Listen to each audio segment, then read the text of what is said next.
kulan looga hadlayay xaaladda ammaan ee xaafadda Soomaalidu ka degan tahay magaalada Cape Town ee dalka Koonfur Afrika ayaa waxaa ka soo qayb galay qaybaha kala duwan bulshada Soomaalida ee ku dhaqan xaafaddaasi. Waxaa inta badan diiradda lagu saarayay sida la saakaashan lahaa ammaanka xaafaddaasi isku meelna looga soo wada jeesan lahaa.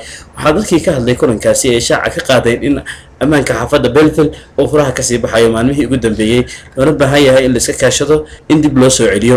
Haddaba waa kuwan qaar ka mid ah dadkii kulankaasi ka qayb galay oo la hadlay TV-ga caalamiga ee Royal TV. ganacsatada degan magaalada Belleville yaa isugu yimid si ay uga hadlaan arrimaha ku saabsan ammaanka. waxaan ognahay waayahan dambe waxaa soo kordhay ammaan xumo.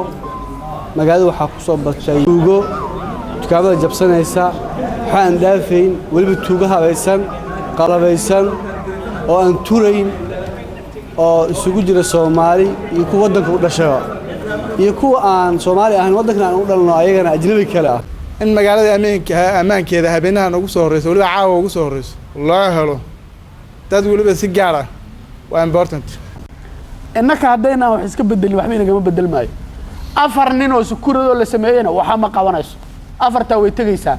nimanka dukaamada ku leeya ganacsiga Belleville ee degan ay reeruhu u degan yihiin ee xaafaduhu u joogaan xaafaduhu ma joogi doonaan carruurtu ma joogi doonto guryaha la isugu tagi doonaan guryo badan baa hadda la tagay wiigii u dambeeyay oo dad loogu tagay baa jirta way soo socotaa sheekadan marka haddaad lacagta qaadato dhaba guriga geyso gurigay kugu imanayaan suuqa ku dhima marka haddaynaan serious ka noqonin arrintaas oo inaan meel iska saarin oo inaan inaku hal meel ooga soo wada jeedsanin ku dharlana ma joogayo ku cuntalana ma joogayo ku xawaaladana ma joogayo ku loojilana ma joogayo ku maqaaxilana ma joogayo teeda kale wadanka doorashada dhacaysa oo bisha 3deeda wadanka doorashada markay dhacaysana dawladda busy doorashada ku taay iyo ururada violence-ga markaas tuugada markay ugu xarakaad badan yihiin dadku inay indhaha furaan. Maxamed Yuusuf Kulane, TV-ga caalamiga Royal TV, Johannesburg.